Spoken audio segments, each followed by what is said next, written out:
Imagine, if you will, a world where the delusional ramblings of an old man is law.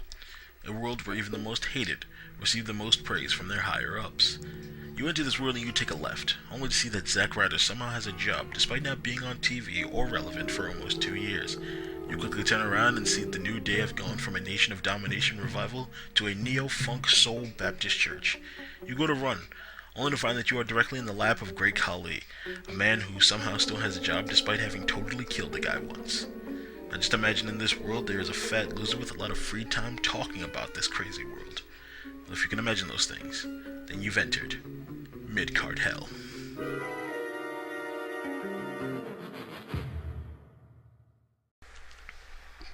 What's up, ladies and gentlemen? Welcome to Mid-Card Hell. This is Monday Night Raw review for the night of, 6/1. I can't remember month. January, March, May, June 1st. Jeez, my memory is freaking shot.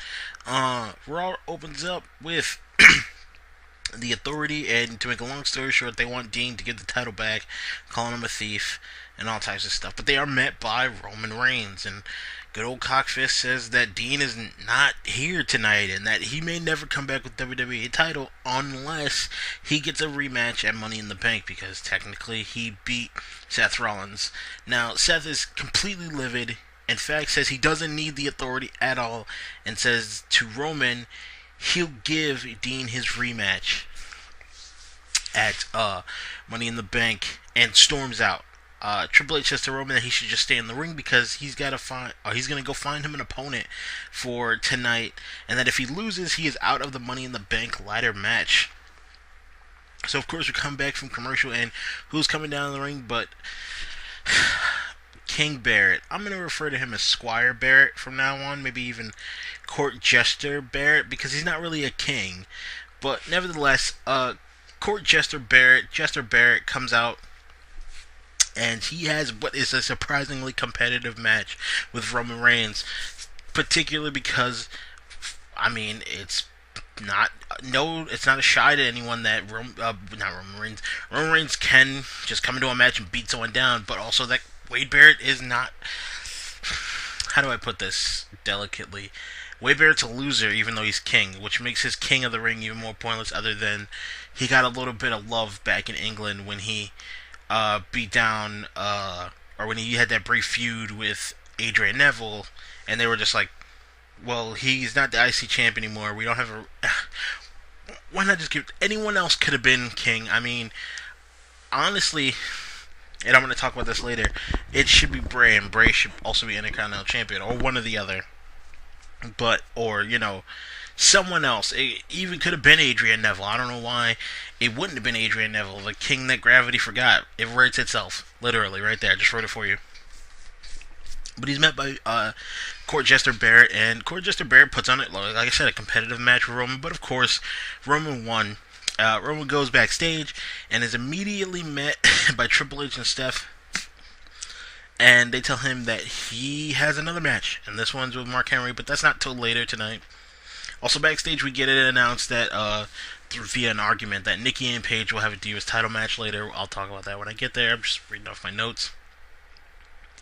Next, we get Ryback, and he cuts himself a little promo about how he's happy to be IC champ and happy back in WWE, but he's defending the IC title against The Miz, which is weird because who cares about The Miz now that he's not feuding with Sandow anymore, even though we all still like Sandow. But Big Show comes out for some reason and KOs The Miz, and the Big Show says that he's going to take the title from Ryback because he may be the big guy, but he's not, the world's largest athlete. That's the big deal. And all I can think during this entire segment is, where the hell is Bray Wyatt? That question was answered for me later, but I didn't like the answer. Bray Wyatt. I said last night that Bray should have been the one to be in the Elimination Chamber when Rusev was out, and that Bray should have been in it first place without R-Truth, because, like I said last night, I don't like my black wrestlers to just be thrown in because you need a black wrestler in there. I want them to actually be built characters, which is one of the reasons more so why I hate the New Day, because they are built and they are getting over as heels, but I just hate their gimmick. But we'll get there. when we get there. But yeah, this could have just as easily been a feud.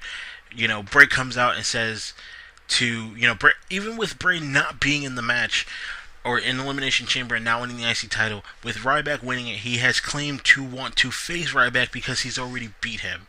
You know, and you could have built a feud upon that. And they've had time off from each other, so an entire was it 2 weeks, 2 weeks away from each other. Where they're not, and Bray wasn't on TV, so for him to come and just be like, "I beat you, so hand over that IC title, that'll be cool," would have been fine. But that involves logic, and WWE doesn't have any of that, or at least they have WWE logic. So yeah, Big Show is now going to be feuding with Ryback, and the big thing that's going to happen at the end is that Ryback is going to shell shock the Big Show, which he'll probably find some way to botch that initially, so he better get his practice in. Next week, Kevin Owens, and he comes out and he says that last night should have been the happiest moment of his life. It's the biggest one of his career by far. He talked to his wife. She said she was proud of him. But then he talked to his son, and all his son kept asking him about was if John Cena was okay. And that made him upset because he spent all the time out on the road honing his craft as a wrestler, while Cena, who's been marketed as a superhero, and is 100% correct. This is a little bit of kind of shooting from the hip. Just somebody heard the comments on the internet and decided to throw it into a promo, or at least let Kevin Owens put it in a promo. And that he comes out with the bright colors and the strong catchphrases, and he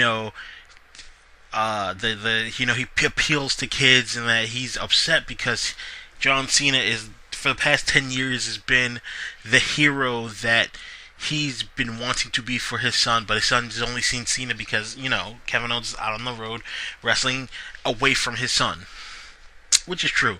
I believe Kevin Owens' son is only about 5 or so, because his son was born back when he was feuding with Sami Zayn, aka El Generico, back in ROH, and that was like 4 years ago.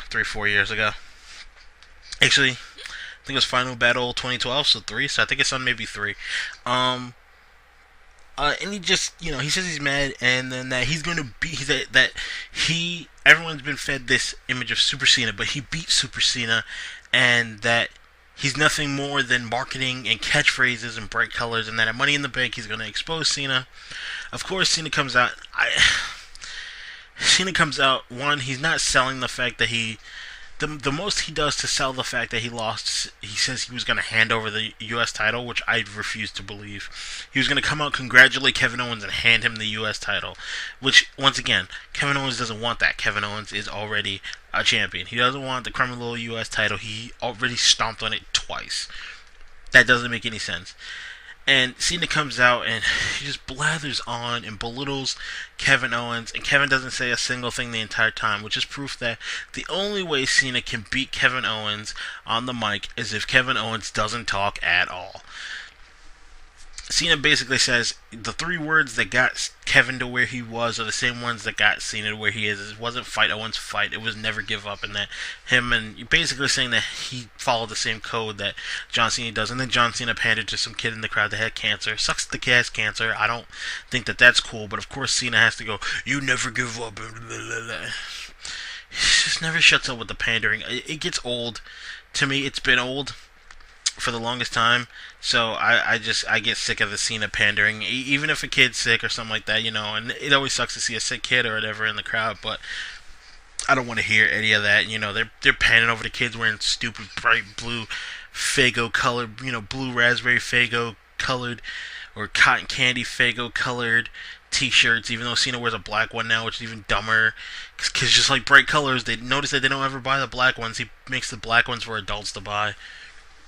And so, like, every other set is always, every couple sets, he always goes back to a black one because it's like adults need to buy it. But whatever. He basically steps into Kevin Owens' face, and Kevin, of course, goes out of the ring like a heel, and everyone's like, booing and whatnot, yada yada yada, whatever. I really wasn't listening when Cena started talking because I knew what the rundown was. It was like he was just gonna sit there and run his mouth like he always does, and a lot of the stuff he said to Kevin about it, was like kind of like, dude, you need to look in the mirror type stuff, like telling him that he's, people are going to be surprised when John Cena the Man beats Kevin Owens the great wrestler, and it's just like, ugh. You're not a man. What kind of man? He's like Cena says he's a real man, but a real man would have put a ring on Nikki Bella's finger. A real man wouldn't have been divorced and it didn't, ignored his wife. A real man wouldn't wouldn't have slept with Mickey James while she was engaged to Kenny Dykstra and then got them both fired.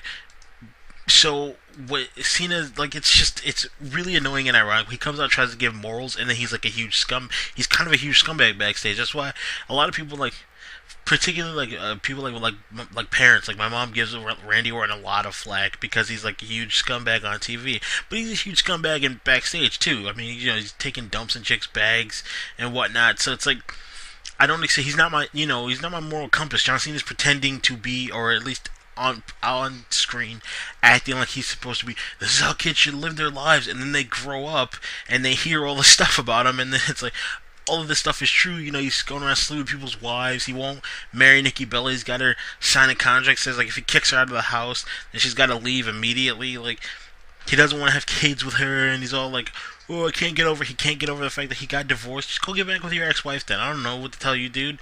You grow up. Cena hasn't grown up. He still is he's a kid pandering to kids. That's all I'm gonna say about Cena. And KO walks out on him, so whatever. Next, we get the Dolph Ziggler versus Kofi Kingston. Lana just comes out. She does nothing. She's completely useless now without Rusev. Especially with Rusev not going to be on TV for a while. I don't know what she's supposed to do. She's supposed to come out and just be attracted to Dolph Ziggler or whatever. I don't care. I'm pretty sure her and Rusev are still together, so, she's going to come out on TV to be attracted to Ziggler and then go home to be Rusev's mouthpiece. Poor choice in words. Yeah, she's gonna put her mouth around Rusev's piece. Let's be real. Ziggler wins by a roll up, but he catches it. He beats Dolph by a roll up. The match doesn't really matter. He catches a beat down by the New Slaves, and primetime players come out, and they really need AW back. Not because they're bad talkers, but just because they need a hype man. It just works. I liked Abraham Washington, but anyway.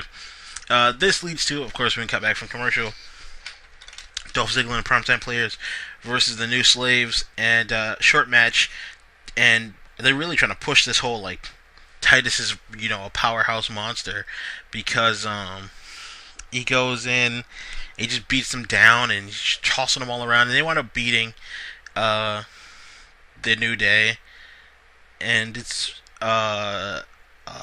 just a standard match, surprisingly short, especially for a triple threat tag match. But they needed to fill time with other stuff. They had these Roman matches coming in. So next we get Roman Reigns versus Mark Henry. It's just your standard. Roman Reigns has already had a match, so he's tired to get he gets beat down by Mark. Roman wins by countout, but he gets hit with a World Strongest Slam and a body splash before he gets a chance to, leave and celebrate. And of course, his ribs are all hurt. I'm hurt, overcoming the odds. He goes backstage, and who is back there but Steph and Triple H, and Steph's talking. Listen, I think Steph's a great heel, but I don't like to hear her talk at all. Like, there's nothing, she's just annoying. I feel like, because I feel like that's how she is in real life. It's not like a character. And when you meet her in real life, she's like a really nice person. I feel like she's really just an annoying twat all the time, and I don't want to hear. Steph's been this like whiny, annoying twat for the better part of 20 years. So not even. I think she's in WWE when she was still a teenager, so 20 years, not 15, 20 to 25 years, she's just been an annoying twat. So I'm really just sick of her and her cunty ways, and I just want her to move on. But anyway, she comes backstage and she's just an annoying cunt like always, because it's Stephanie McMahon. And they tell Roman he's got another match in the main event against Bray. Oh, look, there's Bray in the main event for some reason, facing off against Reigns. When they could have had him in this IC title feud instead of the Big Show, and then that could have given, him taking the IC title could have left space for someone else to get into that. Well, it probably would have just left space for, because they're going to shove R-Truth in it. But somebody else could have got in Money in the Bank, because they're probably just going to put Bray in there. which would be stupid because we know he's not going to win. If he did win, I'd be completely and utterly shocked. Uh, so, because we all know Roman's going to win, and then at SummerSlam, Brock's going to beat down Seth, even though Seth is going to win the match, and Roman's going to come in and cash in on him, you know? That's pretty much how it's working come SummerSlam. And I'm pretty sure everyone else is predicting that, so WWE will probably change it, but whatever. Eventually, Roman's winning and he's going to cash in on Seth. So, enjoy this whole Dean in the main event stuff because it probably won't last forever unless people actually get behind Dean and stop bad mouthing Roman Reigns like he's such a bad guy. Like, everyone's talking about how he's the new Cena, yada, yada, yada, yada. Shut up. He's not, because if he was the new Cena, he'd have the title now.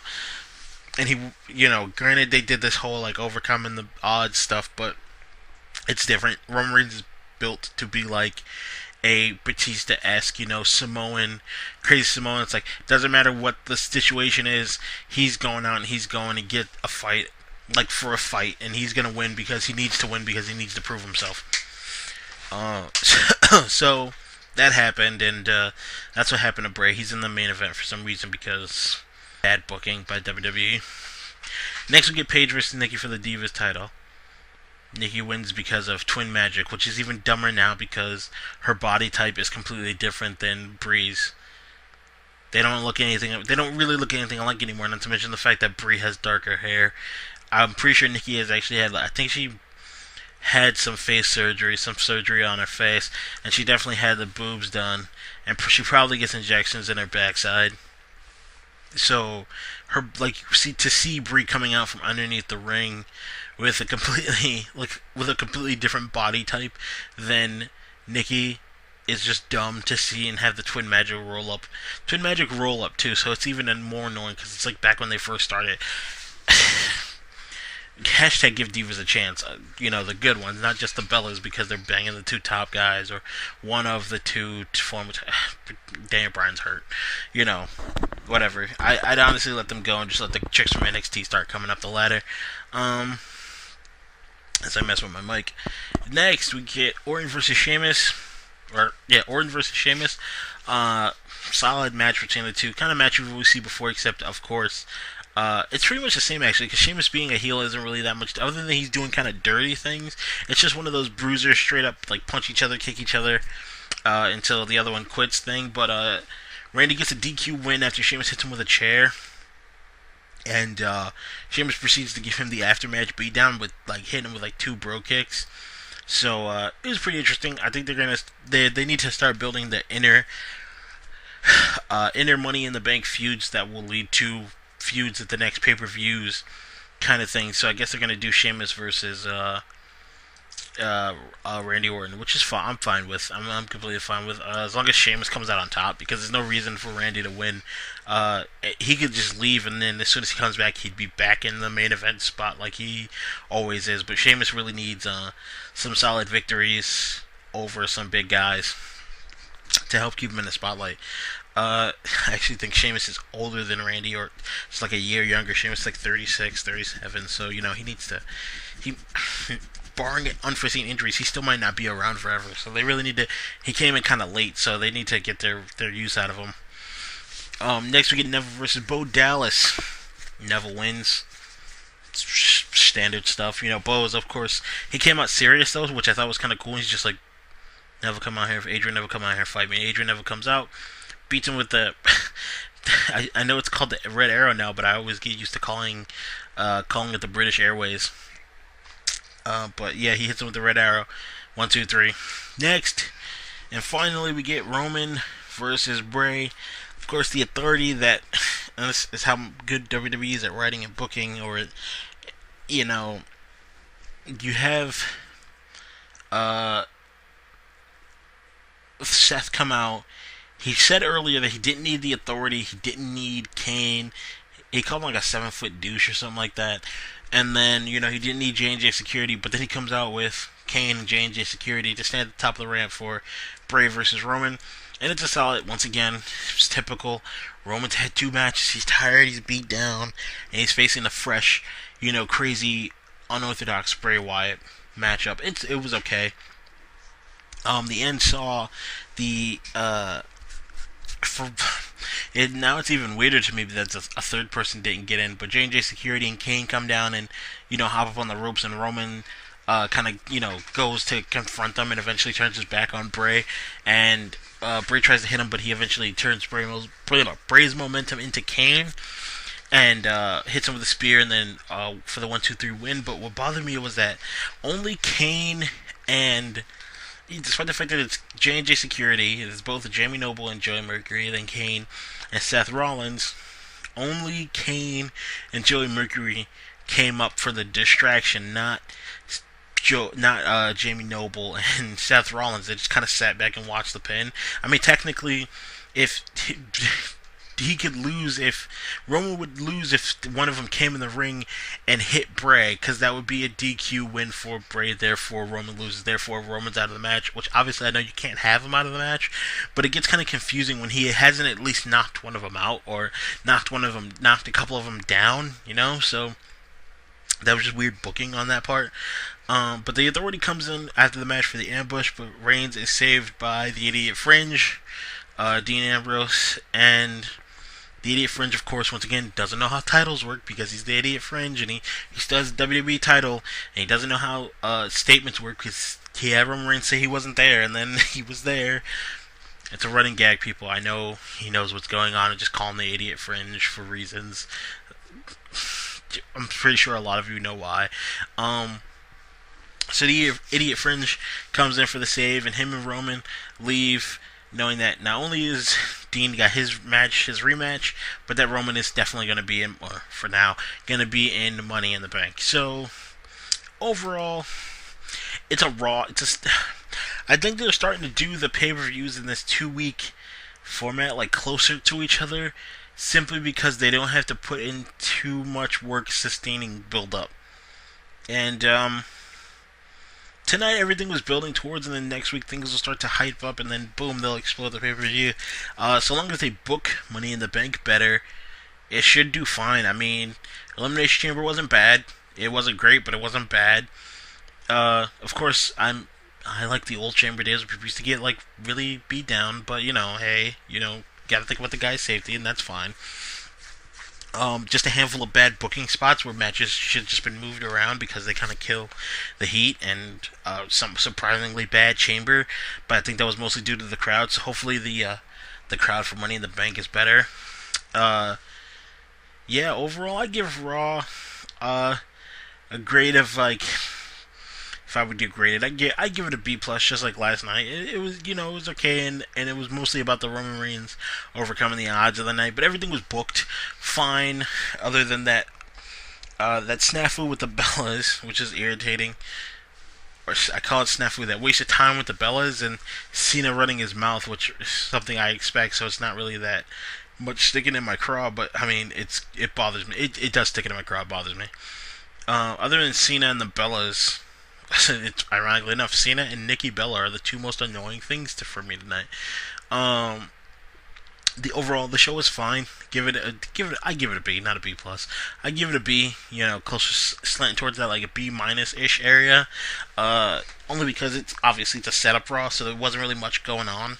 But there were some funny segments and stuff like the the minor powers of Axelmania and Damian Mandow, doing a Sonic commercial, just completely whoring themselves in front of us for Sonic. God, WWE's so, like, freaking transparent about it. It's not even like they're selling their own product anymore like DX would do with their own stuff. It's like, we're gonna whore out other people's. Hopefully, Axelmania and Mandow's next gimmick is DX. That'd be awesome.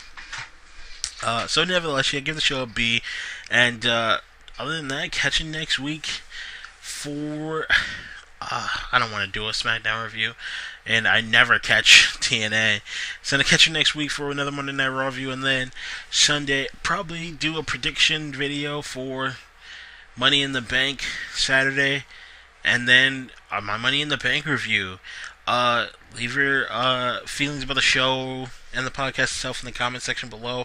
I love interaction.